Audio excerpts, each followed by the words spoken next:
Welcome to HTS YouTube channel. இந்த வீடியோல 10th standard social economics unit 2 இந்த லெசன்ல ஒரு டீடைல் கொஸ்டின் பார்க்க போறோம். இந்த வீடியோல டீடைல்ல ஃபர்ஸ்ட் கொஸ்டின் பார்க்க போறோம். இந்த கொஸ்டின் ஆன்சர் பார்க்கிறதுக்கு முன்னாடி டீடைல்லாம் பார்க்கிறதுக்கு முன்னாடி இந்த லெசன்ல உள்ள 2 மார்க்லாம் நல்லா பாத்துருங்க. அப்பதான் அது புரியும்.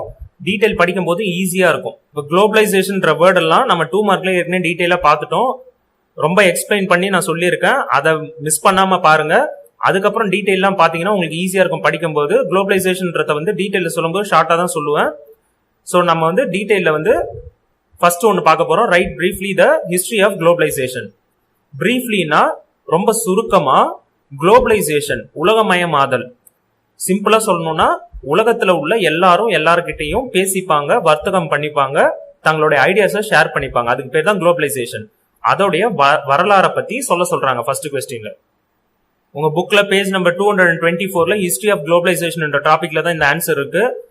குளோபலைசேஷனோட வரலாறு அதான் பார்க்க போறோம். The term of globalization. குளோபலைசேஷன்ன்ற வார்த்தையை இன்ட்ரடியூஸ் யார் வந்து முத சொன்னாங்கன்னா இன்ட்ரடியூஸ் பண்ணாங்கன்னா ப்ரொஃபசர் PROFன்னு வரணும் இங்க. அப்புறம் டாட்னு வைக்கணும். அப்படின்னா ப்ரொஃபசர்னு அர்த்தம். அவருடைய பேர் வந்து தியோடோர் லெவிட். அவரு இந்த வார்த்தையை முத இன்ட்ரோடியூஸ் பண்றாரு, அறிமுகப்படுத்துறாரு. The historical background of globalization can be discussed on 3 stages. 3 நிலையா 3 ஸ்டெப்பா ஸ்டேஜா குளோபலைசேஷனோட பின்னணியை சொல்லலாம், பேக்ரவுண்ட சொல்லலாம், வரலாறு சம்பந்தமான பின்னணியை சொல்லலாம்னு சொல்றாங்க. அது 3 ஸ்டெப்பை வந்து இங்க கொடுத்துருக்காங்க. ஸ்டேஜ்னா நிலைன்னு அர்த்தம். ஃபர்ஸ்ட் நிலை வந்து ஆர்கைக் குளோபலைசேஷன். இதெல்லாம் நம்ம 2 மார்க்லயும் பார்த்திருக்கோம், இருந்தாலும் திரும்ப பார்க்கலாம். ஆர்கைக்னா ரொம்ப பழையன்னு அர்த்தம். புரோட்டோ குளோபலைசேஷனா, புரோட்டோனா அப்பதான் அது வந்து கரெக்டா ஆரம்பிக்குது அப்படின்னு அர்த்தம். எதுனா குளோபலைசேஷன். புரோட்டோ குளோபலைசேஷனா குளோபலைசேஷன் அப்பதான் சரியா ஆரம்பிக்குது. மாடர்ன் குளோபலைசேஷனா அது லேட்டஸ்டா மாறிடுச்சு அப்படின்னு அர்த்தம்.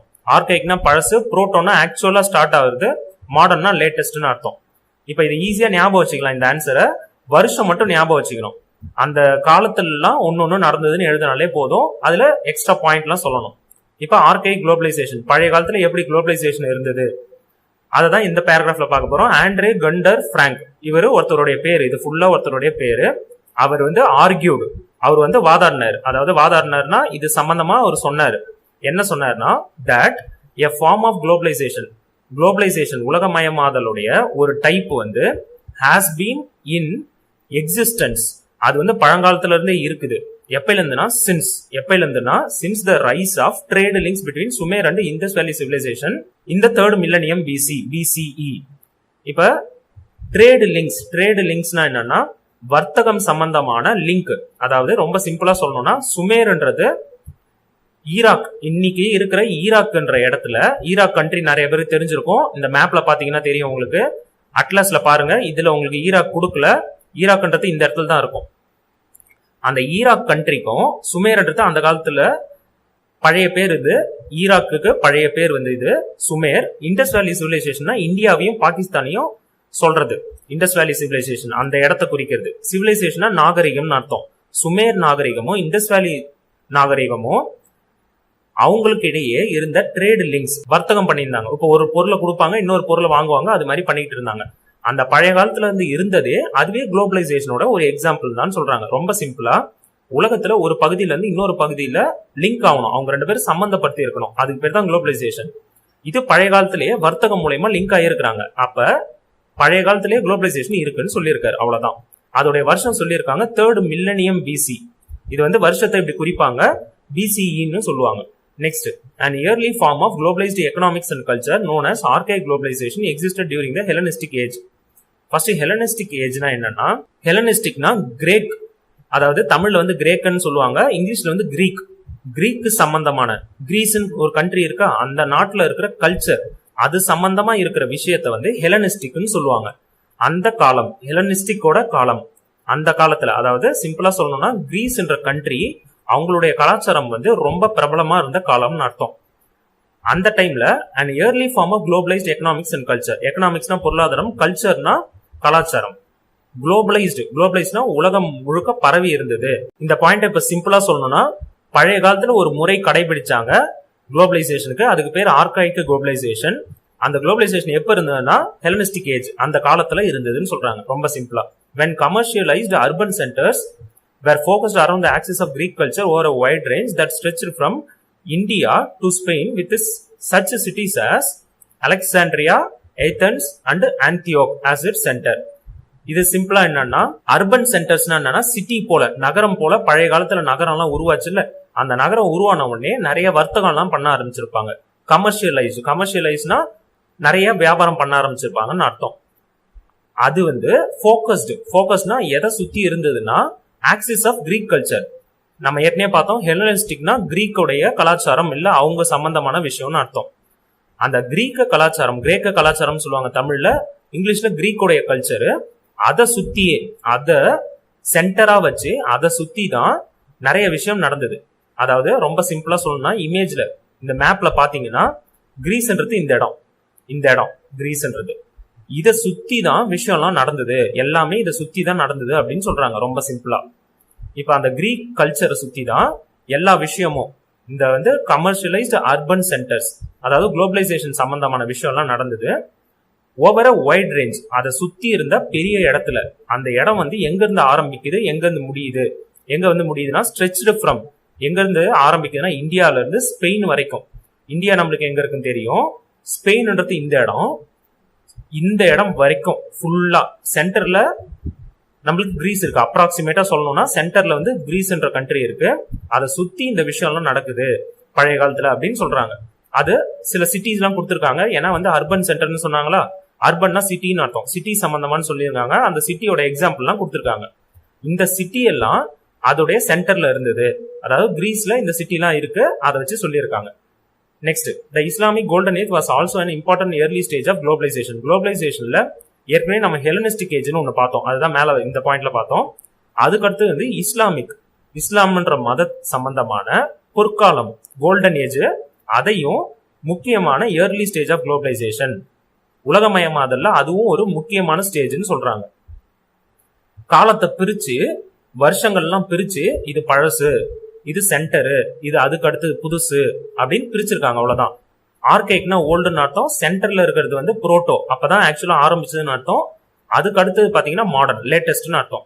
இப்ப இங்க பாத்தீங்கன்னா these pre modern phase of global exchange, இது போல ப்ரீ மாடர்ன்னா மாடர்னுக்கு முன்னாடி, அதாவது ரொம்ப முன்னாடின்னு அர்த்தம். அந்த ஃபேஸ்னா காலம், அந்த டைம் ஆஃப் குளோபல் எக்ஸ்சேஞ்ச்னா உலகத்துல நடந்த பரிமாற்றங்கள்னு அர்த்தம். அதாவது ட்ரேடா இருக்கலாம், ஐடியாஸ் ஷேர் பண்ணிக்கிறதா இருக்கலாம், எது வேணா இருக்கலாம். அதெல்லாம் ஆர் சம்டைம்ஸ் நோன் அஸ், அதெல்லாம் சில நேரத்துல இது மாதிரி சொல்லுவாங்க, ஆர்கைக் குளோபலைசேஷன் சொல்லுவாங்க. Next, proto globalization. புரோட்டோனா ஆக்சுவலா இப்பதான் இந்த டைம்ல தான், இந்த புரோட்டோ குளோபலைசேஷன் டைம்ல தான் நம்மளுக்கு குளோபலைசேஷனே ஆரம்பிச்சதுன்னு அர்த்தம். The next phase is known as proto-globalization. அதுதான் அடுத்த ஃபேஸ்ன்னு படிக்கிறோம். It was characterized by the rise of maritime European empires. சிம்பிளா இதை ஞாபகம் வச்சுக்கணும்னா, பிரிட்டிஷ்காரங்க இல்ல யூரோப் நாட்டை சேர்ந்தவங்கலாம் மற்ற நாடுகளை வந்து பிடிக்க ஆரம்பிச்சாங்கல்ல, பிடிச்சு ஆட்சி பண்ண ஆரம்பிச்சாங்க. அந்த காலத்தை தான் புரோட்டோ குளோபலைசேஷன் சொல்லுவாங்க. அந்த எப்படி குறிப்பிடுவாங்கன்னா, அந்த காலத்தெல்லாம் எப்படி கேரக்டரைஸ் பண்ணுவாங்கன்னா, அதோடைய குணத்தெல்லாம் எப்படி சொல்லுவாங்கன்னா, எதை வச்சு சொல்லுவாங்கன்னா rise of maritime European empires. மேரிடைம்னா கடல் சார்ந்தன்னு அர்த்தம். கடல் சார்ந்த வணிகம், அதாவது வர்த்தகம் எல்லாம் பண்ண ஆரம்பிச்ச யூரோப்பை சேர்ந்த எம்பையர்ஸ்னா ஆட்சிகள்னு அர்த்தம். பெரிய ஆட்சி பண்றவங்களை வந்து எம்பையர்னு சொல்லுவாங்க. இந்த 16th and 17th century, 16th செஞ்சுரினா 1500 வருஷத்துல இருந்து 1599 வரைக்கும், 17th செஞ்சுரினா 1600 இருந்து 1699 அந்த வருஷம் வரைக்கும். இந்த 2 செஞ்சுரிலையும் அந்த 200 வருஷம் வந்து first the Portuguese and Spanish எம்பையர்ஸும், போர்ச்சுகல் நாட்டை சேர்ந்தவங்க போர்ச்சுகீஸ் சொல்லுவாங்க, ஸ்பெயின் நாட்டை சேர்ந்தவங்க ஸ்பானிஷ் சொல்லுவாங்க. அடுத்தது டச் அண்ட் பிரிட்டிஷ் எம்பையர்ஸ். டச்ன்றவங்களை வந்து நெதர்லாண்ட்ஸ் இல்லைன்னா ஹாலண்டுன்னு சொல்லுவாங்க, அந்த நாட்டை சேர்ந்தவங்க டச்சுன்னு சொல்லுவாங்க. பிரிட்டிஷ்னா நம்மளுக்கு தெரியும் இங்கிலாண்டை சேர்ந்தவங்க. அவங்களுடைய ஆட்சியெல்லாம் ரைஸ் ஆச்சுன்னா அதிகமாக ஆரம்பிச்சது, கடல் சார்ந்த அவங்களுடைய ஆட்சியெல்லாம் வந்து ரொம்ப அதிகமாச்சுன்னு சொல்றாங்க. இந்த 17th செஞ்சுரி, இந்த நூற்றாண்டுல 17th நூற்றாண்டுல 17ஆம் நூற்றாண்டுல globalization became private business phenomenon. Globalization உலகமயமாதல்ன்றது வந்து பிரைவேட்டான பிசினஸா ஆயிடுச்சு, அந்த நிகழ்வா ஆயிடுச்சு. எது மூலம்னா like British East India company. இங்கிலாந்துல வந்து பிரிட்டிஷ் ஈஸ்ட் இந்தியா கம்பெனின்னு ஒன்னு ஆரம்பிச்சாங்க, ஃபவுண்டட் இன் 1600 இந்த வருஷத்துல ஆரம்பிச்சாங்க. அந்த நிகழ்வின் மூலமா குளோபலைசேஷன் உலகமயமாதல்ன்றது நம்மளுக்கு தெரிய வந்தது, அது ஒரு பிரைவேட் பிசினஸா தெரிய வந்ததுன்னு சொல்றாங்க. described as the first multinational company. இதை முத ஆரம்பிச்சாங்கல்ல, இதுதான் முதல்ல ஆரம்பிக்கப்பட்ட மல்டிநேஷனல் கம்பெனி. எம்என்சின்னு இந்த லெசன்ல நம்ம படிப்போம். எம்என்சி மல்டிநேஷனல் கம்பெனி அப்படின்னா ரொம்ப சிம்பிளானா பெரு நிறுவனம்னு அர்த்தம். உலகம் ஃபுல்லா நிறைய இடத்துல பிரான்ச் இருக்குன்னு அர்த்தம். அதே மாதிரி and the first touch East India Company. இவங்க வந்து பிரிட்டிஷ்காரங்க. டச்சுக்காரங்கன்னா நெதர்லாந்து நாட்டை சேர்ந்தவங்க. அவங்களுடைய ஈஸ்ட் இந்தியா கம்பெனியும் 1602 அந்த வருஷத்துல வந்து ஆரம்பிக்கிறாங்க. ஃபவுண்டனா ஆரம்பிக்கிறாங்கன்னு அர்த்தம், தொடங்குறாங்கன்னு அர்த்தம். வேற எஸ்டாப்ளிஷ் தொடங்கினாங்க. இந்த ரெண்டுத்தையும் தொடங்கினாங்க, British East India company, Dutch East India company. இந்த 16th செஞ்சுரி 16ஆம் நூற்றாண்டுல, நூற்றாண்டுனா 100 இயர்ஸ், செஞ்சுரினா 100 இயர்ஸ்னு அர்த்தம். Portuguese started establishing trading post, அதாவது factories from Africa to Asia and Brazil. போர்ச்சுகீஸ்ன்றவங்க போர்ச்சுகல் நாட்டை சேர்ந்தவங்க. அவங்க வந்து தொடங்கினாங்க.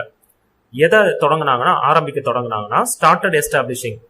எஸ்டாப்ளிஷிங்னா தொடங்குறது, ஸ்டார்டட்னா ஆரம்பிக்கிறது, ஆரம்பிக்க தொடங்கினாங்க. ட்ரேடிங் போஸ்ட்னா ஃபேக்டரின்னு அர்த்தம். பெரிய பெரிய ஃபேக்டரிலாம் கட்ட ஆரம்பிச்சாங்க. எந்த இடத்துலனா அவங்க நாட்டுல கிடையாது, ஆப்பிரிக்காலையும், ஆப்பிரிக்கா கான்டினென்ட்ல உள்ள கண்ட்ரீஸ்லயும், ஏசியா கான்டினென்ட்ல உள்ள கண்ட்ரீஸையும், அதாவது இந்தியா போல கண்ட்ரீஸ்லாம் ஏசியால சொல்லலாம். அண்ட் பிரேசில், இது சவுத் அமெரிக்கால இருக்கு. இந்த கண்ட்ரிலாம் ஆரம்பிச்சாங்க. இது வந்து புரோட்டோ குளோபலைசேஷன். இப்ப ஆர்கைக்னா பழைய காலம்னு அர்த்தம். அதுக்கு அடுத்தது புரோட்டோனா பிரிட்டிஷ் காலங்க இல்ல யூரோப்பியன் அந்த எம்பையர்லாம் இருந்த காலம்னு அர்த்தம். Next modern globalisation. இப்பதான் இது வந்து நம்ம வாழற காலம், latest.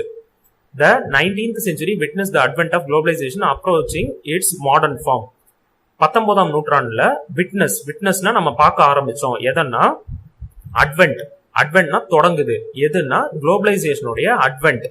Approaching its modern form, latest அதோட டைப்பை அது அடையறத நம்ம பார்க்க ஆரம்பிச்சோம்.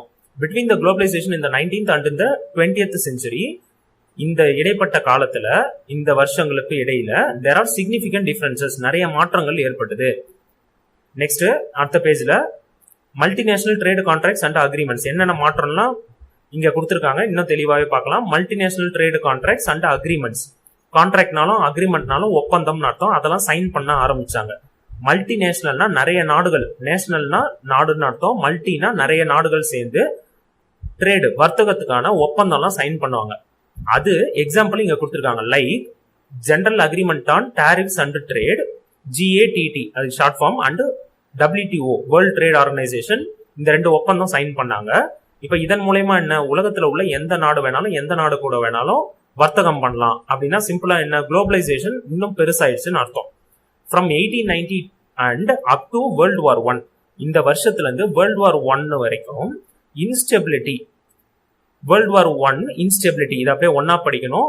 வேர்ல்ட் வார் 1 இன்ஸ்டெபிலிட்டினா அந்த காலத்துல எல்லாம் நிலையே இல்லாம நிறைய பிரச்சனைகள் நடந்துகிட்டே இருந்தது. உலகத்துல வந்து நிலையே இல்ல, நிறைய சண்டைலாம் நடந்துகிட்டே இருந்தது.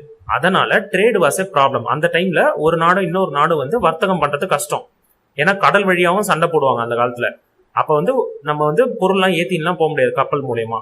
அப்ப இன்ஸ்டேபிளா இருந்தது அந்த காலம். பட் இந்த போஸ்ட் வார் பீரியட், ஆனா வார்லாம் முடிஞ்சதுக்கு அப்புறம், போஸ்ட் வார்னா வாருக்கு அப்புறம் உள்ள காலத்துல there has mostly been economic expansion. அந்த டைம்லலாம் பொருளாதாரம் ரொம்ப விரிவடைய ஆரம்பிச்சது, நிறைய வந்து வர்த்தகம்லாம் நடந்ததுன்னு சொல்றாங்க.